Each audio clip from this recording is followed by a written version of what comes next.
Hello दोस्तों, आज मैं आप सभी के साथ बहुत ही आसान और बिल्कुल परफेक्ट केक की रेसिपी शेयर करने वाली हूँ। इस रेसिपी को देखने के बाद आपको केक बनाना इतना आसान लगेगा कि आप बिल्कुल परफेक्ट और बिल्कुल इसी तरह का सॉफ्ट स्पंजी केक बना सकते हैं और बिल्कुल परफेक्ट मेजरमेंट के साथ मैं आपको बताऊंगी।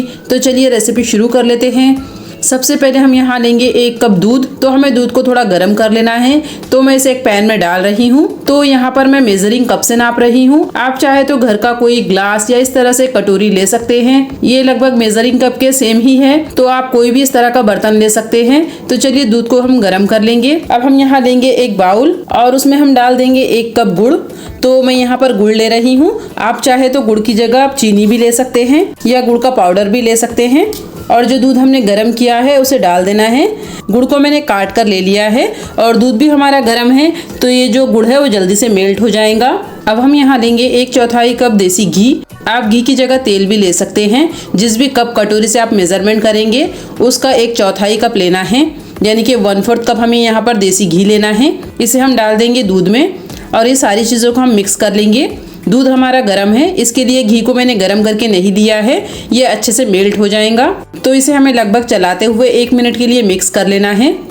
अब हमारी जो सारी चीज़ें हैं वो अच्छे से मिक्स हो गई है। अब मैं यहाँ पर ले रही हूँ सूजी, क्योंकि आज इस केक को मैं सूजी से बना रही हूँ। तो मैंने यहाँ पर बिल्कुल फाइन वाली सूजी ली है। अगर आपकी सूजी फाइन नहीं है तो आप इसे थोड़ी देर के लिए ग्राइंडिंग जार में डालकर चला लें। तो सूजी को हमें डायरेक्ट एक साथ नहीं डालनी है, थोड़ी थोड़ी करके डालेंगे और इसे अच्छे से मिक्स करना है। तो हमने इसमें 1 कप सूजी का यूज़ किया है। इसे हमें अच्छे से मिक्स कर लेना है। जो हमारा बैटर है उसमें बिल्कुल भी लम्स नहीं रहने देना है और सूजी हम थोड़ी थोड़ी करके डालेंगे और इसे अच्छे से मिक्स करना है। इसमें बिल्कुल भी गुठलियाँ नहीं बनने देना है। तो बैटर हमने अच्छे से मिक्स कर लिया है। अब हम इसे ढककर लगभग 10 मिनट के लिए ऐसे ही छोड़ देंगे। सूजी के रेस्ट होने तक हम केक टिन रेडी कर लेंगे। तो मैंने यहाँ पर एक कुकर का डब्बा लिया है। आप केक टिन ले सकते हैं, कोई घर की पतीली भी ले सकते हैं। तो यहाँ पर मैंने कुकर का डब्बा लिया है। इसमें हम डालेंगे थोड़ा सा तेल, बहुत ज्यादा नहीं डालना है, 8 से 10 ड्रॉप डालेंगे ताकि हमारा जो केक टिन है वो अच्छे से ऑयल से ग्रीस हो जाए, ताकि हमारा जो केक है वो आसानी से निकल जाए। तो मैंने केक टिन को अच्छे से तेल लगा लिया है। अब मैं यहाँ पर एक इस तरह से प्लेन पेपर रख रही हूँ। आप इसकी जगह बटर पेपर रख सकते हैं या फिर आप आटा भी डस्ट कर सकते हैं। मैंने कई वीडियो में आपको केक टिन रेडी करना बताया है। तो यहाँ पर मैं नॉर्मल पेपर ही ले रही हूँ। आप बटर पेपर भी लगा सकते हैं और इसमें भी हल्का सा ब्रश घुमा लेंगे ताकि हमारा जो पेपर है वो भी ऑयल से अच्छे से ग्रीस हो जाए और हमारा जो केक है वो अच्छे से निकल जाए। तो केक टिन हमारा रेडी हो गया है। तो चलिए केक बनाने के लिए हमारा देसी ओवन भी रेडी कर लेंगे। तो मैंने एक पतीला लिया है, क्योंकि इस केक को आज मैं पतीले में बेक कर रही हूँ। आप चाहे तो कढ़ाई, कुकर या तवा भी ले सकते हैं। और इसमें रखेंगे हम एक स्टैंड। अगर आपके पास इस तरह से रिंग या स्टैंड नहीं है तो आप कोई छोटी प्लेट को भी इसकी जगह रख सकते हैं। गैस ऑन कर लेंगे और इसे मीडियम फ्लेम में 5 से 6 मिनट के लिए गर्म होने देंगे। इसमें मैं ग्लास लीड लगा रही हूँ ताकि केक हम ऊपर से ही देख सके। अब सूजी को रेस्ट में रखे हुए पूरे 10 मिनट हो गए हैं। सूजी हमारी अच्छे से फूल गई है। अब हम यहाँ लेंगे आधा कप गेहूं का आटा। तो मैं यहाँ पर गेहूं का आटा ले रही हूँ। आप चाहे तो मैदा भी ले सकते हैं। जिस भी कटोरी कप से आपने मेजरमेंट किया है उसी कप या कटोरी से आधा कप हमें यहाँ पर गेहूं का आटा लेना है और इसे हम अच्छे से मिक्स कर लेंगे। यहाँ पर मैंने 1 कप गुड़ का यूज़ किया है। आप अपने हिसाब से गुड़ थोड़ा 1-2 चम्मच कम ज़्यादा कर सकते हैं। और आधा कप हमने यहाँ पर गेहूं का आटा लिया है, जिसे थोड़ा थोड़ा करके हमने डाल दिया है और इसे हम अच्छे से मिक्स कर लेंगे। तो हमने गेहूं के आटे को अच्छे से मिक्स कर लिया है। बैटर आप देख सकते हैं थोड़ा गाढ़ा है। तो इसमें हम थोड़ा दूध ऐड करेंगे। तो मैंने यहाँ पर 1/4 कप दूध फिर से लिया है। तो हम पहले 2 चम्मच दूध डालेंगे, फिर देखेंगे कि बैटर कैसा है। मैं जिस तरह से आपको बता रही हूँ आप बिल्कुल उसी तरह से केक बनाएं। हो सकता है आपको यहाँ पर 1-2 चम्मच दूध कम या ज्यादा लगे, क्योंकि जो गेहूं का आटा और सूजी है वो थोड़ी मोटी बारीक हो सकती है। तो मैं जिस तरह से आपको बैटर बताऊंगी उसी तरह से बनाइएगा। आज इस केक में मैं ना ही मिल्क पाउडर यूज़ कर रही हूँ और ना ही कस्टर्ड पाउडर यूज़ कर रही हूँ। सिर्फ घर की ही बहुत ही कम चीज़ों के साथ मैं आपको ये रेसिपी बता रही हूँ, जो हमारे घर में आसानी से मिल जाए। ऐसी ही चीज़ों से मैं आपको केक रेसिपीज़ बताती रहती हूँ। तो आप इसी तरह के बहुत ही अलग अलग केक भी मेरी रेसिपीज़ देखकर बना सकते हैं। तो फ्रेंड्स, आपको अगर रेसिपी अच्छी लगे तो प्लीज़ वीडियो को एक लाइक ज़रूर कर दिया करें और साथ में कमेंट करके हमें मोटिवेट भी किया करें। जब आप अलग अलग जगहों के नाम बताते हैं या फिर आप हमारी रेसिपी की तारीफ करते हैं तो बहुत ज़्यादा खुशी होती है और हमें इसी तरह के नए नए वीडियोस बनाने के लिए मोटिवेशन मिलता है। तो जो बचा हुआ दूध है उसे भी डाल देंगे। तो हमने यहाँ पर पहले 1 कप दूध लिया था, बाद में हमने यहाँ पर 1/4 कप दूध फिर से लिया है, यानी हमें 1/4 कप दूध यहाँ पर लगा है। तो इसे हम अच्छे से मिक्स कर लेंगे।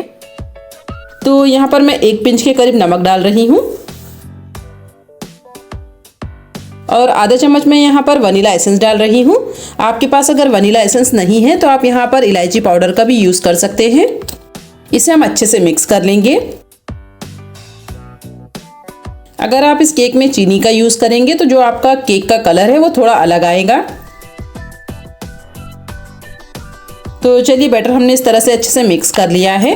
अब हम इसमें फूलने के लिए यहाँ लेंगे बेकिंग पाउडर और बेकिंग सोडा। तो सबसे पहले हम बेकिंग पाउडर लेंगे। तो मैंने यहाँ पर टीस्पून लिया है। अगर आपके पास टीस्पून नहीं है तो आप इस तरह का कोई एक नॉर्मल चम्मच भी ले सकते हैं। तो 1 चम्मच हमने बेकिंग पाउडर डाल दिया है और 1/4 चम्मच और डालेंगे। तो हमारा जो बैटर है वो 1.5 कप के हिसाब से है। तो यहाँ पर 1/4 चम्मच के करीब हम बेकिंग पाउडर डालेंगे और इसी के साथ डालेंगे आधा टीस्पून बेकिंग सोडा। तो बेकिंग सोडा बेकिंग पाउडर दोनों साथ में डालना है, तभी केक अच्छे से फूलेगा। और अगर आपके पास बेकिंग पाउडर बेकिंग सोडा नहीं है तो आप यहाँ पर 1.5 चम्मच इनो डाल दें, उससे भी जो आपका केक है वो बिल्कुल अच्छे से फूलेगा।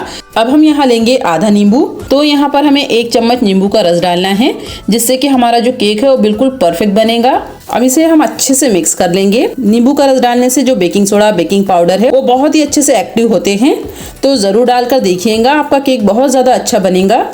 इसे हमें अच्छे से मिक्स कर लेना है। बैटर की कंसिस्टेंसी इस तरह से रखनी है, बहुत ज़्यादा पतला नहीं करेंगे और बहुत ज़्यादा गाढ़ा भी नहीं करना है। अब हम इसी में डाल देंगे थोड़े से टूटी फ्रूटी। आप चाहे तो यहाँ पर ड्राई फ्रूट भी डाल सकते हैं और इसे भी हम सारी चीज़ों के साथ अच्छे से मिक्स कर लेंगे।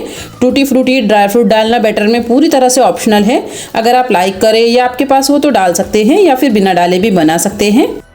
इससे जो केक है वो दिखने में अच्छा लगता है और बच्चों को भी बहुत ज़्यादा पसंद आता है, इसके लिए मैंने डाला है। तो हमने इसे अच्छे से मिक्स कर लिया है।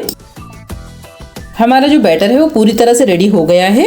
अब हम इसे केक टिन में डाल देंगे। तो बैटर आप देख सकते हैं, इस तरह का हमारा बैटर है। हम केक में अंडे का तो यूज़ बिल्कुल भी नहीं करते हैं और इसमें आज हमने दही का भी यूज़ नहीं किया है। बहुत ही कम चीज़ों के साथ हमने ये आज का जो केक है वो बनाया है। हल्का सा इसे टैप कर लेंगे। अब हम इसमें थोड़ी सी टूटी फ्रूटी डाल देंगे, जिससे कि केक दिखने में अच्छा लगेगा।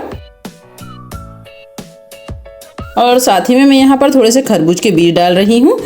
तो जो भी आपके पास हो वो आप डाल दीजिएगा। तो केक को हमने इस तरह से रेडी कर लिया है। अब हमारा जो पतीला है वो भी प्रीहीट हो गया है, ये काफ़ी गर्म है। अब जो केक टिन है उसे पतीले में रख देना है और इसे हम कवर कर देंगे और लगभग 30 से 35 मिनट के लिए बेक करेंगे। 25 मिनट बाद मैं आपको इसे खोलकर दिखाऊंगी कि हमारा जो केक है वो किस तरह से हुआ है। इसे हमें कवर कर देना है और बार बार खोलकर देखना नहीं है। बार बार खोलने से जो केक है वो नीचे बैठ जाता है और इसे अच्छे से कवर करना है ताकि इसमें से बिल्कुल भी एयर ना निकले। 25 मिनट हो गए हैं, केक आप देख सकते हैं अच्छे से फूल रहा है। आप इसे चाहे तो प्लेट से कवर करें या फिर इस तरह से ग्लास लिड लगाएं, लेकिन बार बार खोलकर नहीं देखें। तो आप देख सकते हैं हमारा जो केक है वो पूरी तरह से बेक नहीं हुआ है। तो इसे हम लगभग 10 मिनट के लिए फिर से बेक करेंगे। केक को बेक होते हुए पूरे 35 मिनट हो गए हैं। केक आप देख सकते हैं कितना अच्छे से बेक हुआ है। बहुत ही अच्छा हमारा केक बेक हुआ है और बहुत प्यारा कलर इसमें आ गया है। मेरी इस रेसिपी को बिल्कुल परफेक्ट आप फॉलो करें और बिल्कुल इसी तरह का परफेक्ट केक बनाएं। आपका केक बिल्कुल भी नहीं खराब होगा। तब हम एक टूथपिक लेंगे और इसके सेंटर में डालकर इसे चेक कर लेंगे, क्योंकि जो केक है वो बीच में से लास्ट में पकता है, तो सेंटर में डालकर ही चेक करें। तो आप देख सकते हैं टूथपिक हमारी बिल्कुल क्लीन है, ये बिल्कुल भी इसमें बैटर लगा हुआ नहीं है। तो बस इससे ज़्यादा केक को बेक नहीं करेंगे। फ्लेम और बर्तन की वजह से केक बेक होने के लिए 3-4 मिनट एक्स्ट्रा लग सकते हैं या कम भी लग सकते हैं। तो 25 मिनट बाद एक बार आप चेक कर ले, उसके हिसाब से केक को बेक करें। और हमारा जो केक है वो अच्छे से बेक हो गया है। तो गैस बंद कर देंगे और इसे निकाल कर हम साइड में रख लेंगे और इसे हम ठंडा होने देंगे। अब जो हमारा केक है वो ठंडा हो गया है। तो एक प्लेट को केक टिन के ऊपर रख देंगे और केक टिन को हमें पलट लेना है। हल्का सा टैप कर लेंगे और केक टिन हटा लेना है। तो आप देख सकते हैं जो पेपर लगाया था उसकी वजह से हमें किनारे से भी इसे निकालने की ज़रूरत नहीं पड़ी है। और जो पेपर है उसे हटा लेंगे। तो आप केक देख सकते हैं बहुत अच्छा इसमें कलर आ गया है और ये बहुत ही जालीदार बनकर रेडी हुआ है। केक बहुत अच्छे से हमारा बेक हो गया है। और दिखने में ही नहीं बल्कि ये खाने में भी बहुत ज़्यादा टेस्टी है। अब हम इसे कट कर लेंगे। आप देख सकते हैं कि हमारा जो केक है वो कितना सॉफ्ट बना है। आप इसकी जाली भी देख सकते हैं, बहुत ही जालीदार सॉफ्ट केक बनकर रेडी हुआ है। और जिस तरह से मैंने आप सभी को बताया है उसी तरह से बनाइएगा, आपका केक बिल्कुल इसी तरह से परफेक्ट बनेगा। और अगर आपको कोई परेशानी दिक्कत हो तो मुझे कमेंट करके आप पूछ सकते हैं। तो आपको मेरी आज की रेसिपी कैसी लगी कमेंट में ज़रूर बताइएगा। और आप मेरा ये वीडियो किस शहर से देख रहे हैं ये भी ज़रूर बताएं।